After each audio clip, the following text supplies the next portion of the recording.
Hi, welcome back.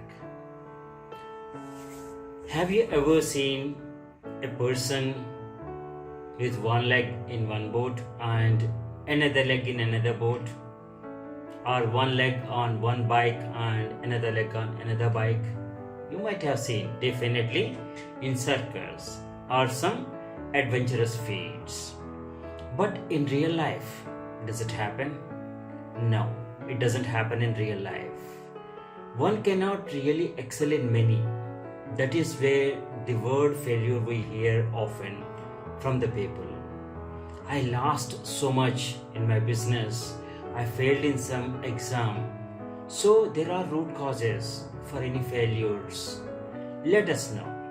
What are the capabilities of a person? Capabilities are gifted for everyone and they are unlimited. Everyone can become an Einstein or a Buddha or head of a powerful nation and control this world as well. Then why that doesn't happen? Why we don't see many Einsteins or Buddhas? The reason being one doesn't pursue wholeheartedly or control the mind to reach that goal. Have you seen anyone using two hands to write simultaneously? There are some gifted people who can write with both hands simultaneously. Not all can use both hands. Not all are ambidextrous. Ambidextrity is the ability to use both right and left hands simultaneously. That for some it comes naturally and for some by training. A left-hander is forced to learn to write with the right-hander or use the right hand for some purpose. Just for the stats, it's less than 1 in 1,000 around the world who are ambidextrous naturally. Okay. Now, coming to the failures we hear, they are due to the immature decisions, actions taken on anything. Be it a business or some exam or some undertaking of a project or even a cooking a recipe. If one wants to cook a recipe well, then all the ingredients must be collected, apply the sequence of operation or the process steps, then one arrive at the final output of a great recipe. Right? If there is a mistake done anywhere in terms of the ingredients or the following the process steps, then the result may not be as expected. Don't call it a failure. Say that you are not successful. Maybe in the first attempt, second attempt, but you keep on trying, you will be successful one day, right? Okay, coming back. How do you want to excel in your life? At one time, one can put both legs in a single boat for the travel, to make a progress in the travel, right?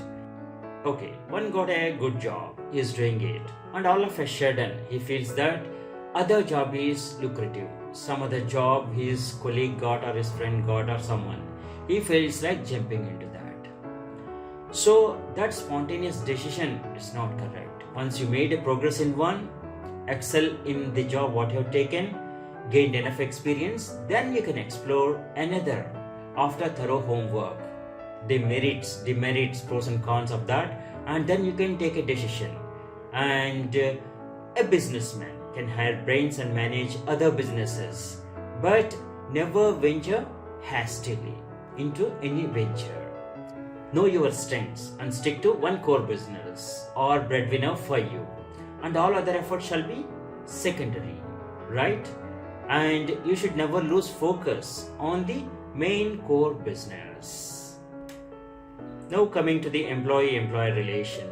Most companies hire a person for full time and do not allow them to do any other job. They mandate them. The reason being, if one takes up another job, maybe even if it's a non-conflicting job, he will get exhausted and may not focus on the current job that is given to him. So the companies restrict to do one job to get the 100% of that person into that job for the benefit of this company. Performance metrics matter a lot. One's performance is based on the time dedicated, devoted to the current job, and he doesn't have any conflicts and he is able to handle the pressure and not taking tension from any other jobs. So with this he can give 100% of him to the job what he is doing. Then he will be successful, his organization will be successful, and he will be appreciated for his work, obviously, right? Some jobs need attention and great focus as it keeps them on the toes with the work pressure or any other sensitivity. That is the reason one should not have any distractions to carry out one's job successfully. Let us take an example of a scientist and a politician. A scientist is interested in making discoveries and innovations. A politician, with his oratory skills, wants to manipulate the people, influence the people for his political career. Okay, if scientist is put in political seat, he may not do justice unless he wants to switch to the new role. He needs to change his approach towards less research and improve people contact. He should have more people connect, right? And he will succeed in political role if he has the skills to deal with the masses, more people, larger groups, right? To succeed in politics, one needs to have oratory skills to grab the attention of the masses and be service-oriented nature, of course. A politician will be talking to the 99% common people with average knowledge, average skills, and 1% the technical or high intellectual people. He needs to respond to them in their same language with whom he is talking. If he is talking to the masses, he has to talk in their language, accent. Okay, to run administration, one needs the educated lot as well, and politicians need to balance the life between the mass and the class, right? Common man and the intellectuals. Common man is average intellectual I am referring. He is also intellectual, and one excels or who stands out. I am calling it as a high IQ or the above average skills. Simultaneously, a politician cannot have the research done and have patents on his name, right? Both are different professions. One must choose what is most suitable to him, right? Vritti and Pravritti. One should not club these. One can follow both, but one should not club these, and often gets confused which is the main Vritti, that is the main profession job what he is doing, and Pravritti is the secondary job. It can be hobby, it can be earning profession as well. A pilot can be a fitness expert while being able to drive the big aeroplanes across the oceans, across the lands, continents, right? And to become a politician, he has to improve his oratory skills and people maneuvering skills. Till now, he has maneuvered the planes. Now he has to learn the people maneuvering skills. Students, aspirants, homemakers, entrepreneurs, and businessmen focus on the breadwinning job, the task, business first. And then you think of the additional bread giving jobs as the time permits and as everything is favorable to you. A train can run on a single track. If it wish to switch to another track, the destination will change, and one should be prepared for the outcome or to reach that destination.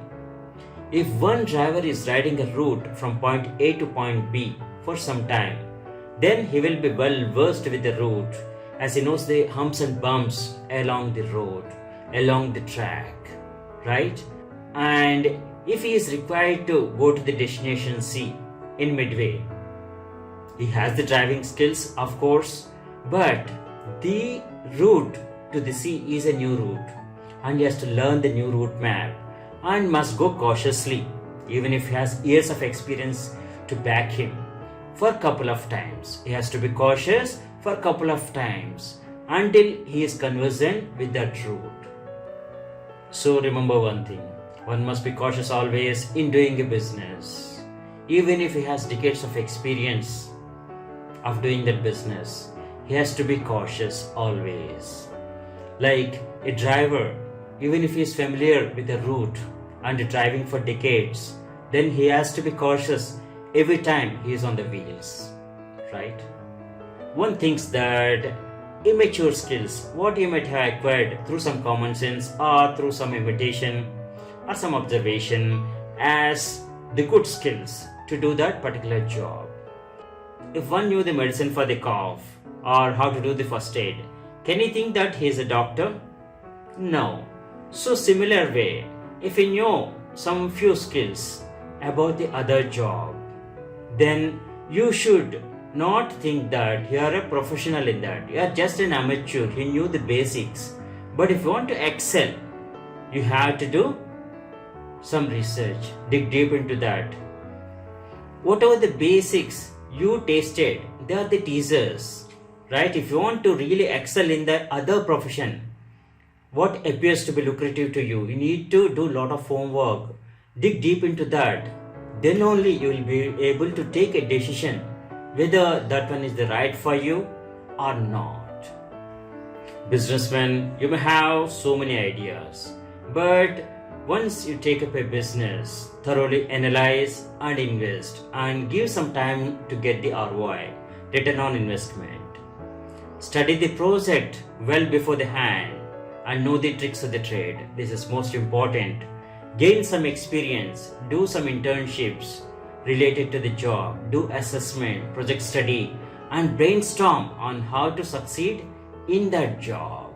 Then you must accept that the returns are not going to come on the next day for all types of businesses. Give some time for it, few months or few years, right? This is required before looking sideways or working on the other business plans. If one does the business by this homework, why he will not succeed? For sure he will succeed. Then why we do not hear more successful stories? Because the people do not have the patience. They cannot control their mind. They go as per their mind waverings. So that's the reason. Distant pastures always look good, but think twice or more even before jumping into that. When you are in troubled waters and the things are not going as per your expectation, Bindu Dhyan helps you to drive you to the focus point and to help you to get success, right? Do Bindu Dhyan for 4 minutes at least and you will be a successful person. Reach out to me anytime you have any queries. Thank you.